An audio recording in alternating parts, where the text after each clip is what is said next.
Before we test the chainsaw to see how it cuts wood, and hopefully it does, I wanted to fix this bottom. I had showed it a little bit in one previous video, I'm sure, but I had broke off a chunk of the white metal here. So I took some aluminum pieces, cut them to fit right in here on both sides just to give it more support. And then I bent this other aluminum around. These are pieces left over from doing roof work, so they're just ends and odds and ends pieces. And I bent them around the best I could, and then I clamped them to hold them in place. And then I normally use screws for pretty much everything I do. But years and years ago, I had done some pop riveting on different things, maybe snowmobiles, I can't remember.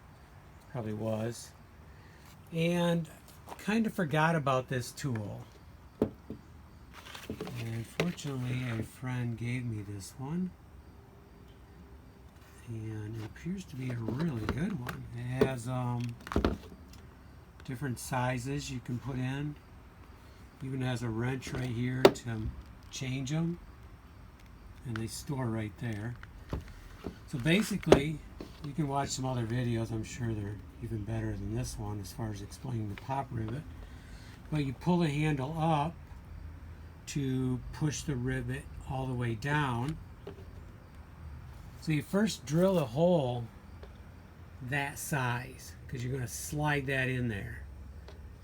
And this needs to be long enough that it sticks through whatever you're trying to pop rivet a little bit. Because that little ball right there is going to be pulled back, forcing this to get bigger. So that's what's going to hold that end of it. And it's going to keep going until it's compressed, whatever you're trying to put together. And then it's going to pop the shank off this.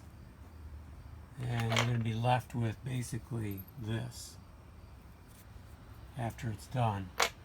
And it pops off fairly, not real easy. I mean, it tightens right down.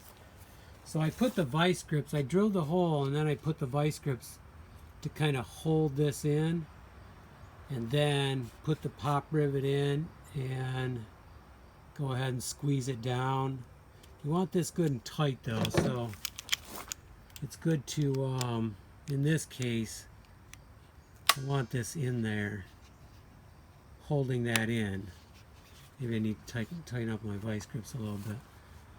But I want it tight so that that end can get a hold of it really good. So I'm going to put 3 more in there, 1, 2, and 3. And then we're ready to test the chainsaw. So pop rivets, and this even has some really nice typical application, how to use it.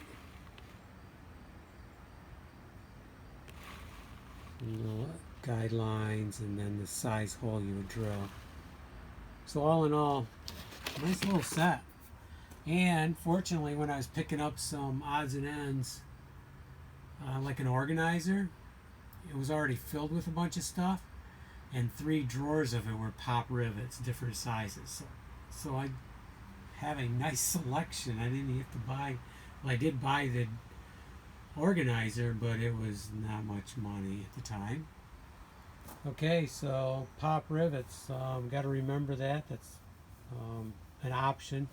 In this case, maybe a screw would have worked, but I didn't want the screw sticking out on the bottom. So this is a case where the pop rivet is a better solution. It should hold, and it should give that saw some good support in here where I took the chunk out, which was my fault. I think I hit it with a split max or something one day when I was putting it in the truck or something, and it hit hard enough that it just broke a chunk right out. Okay, let's get it put together and let's test it. I want to know if this thing's going to cut wood good.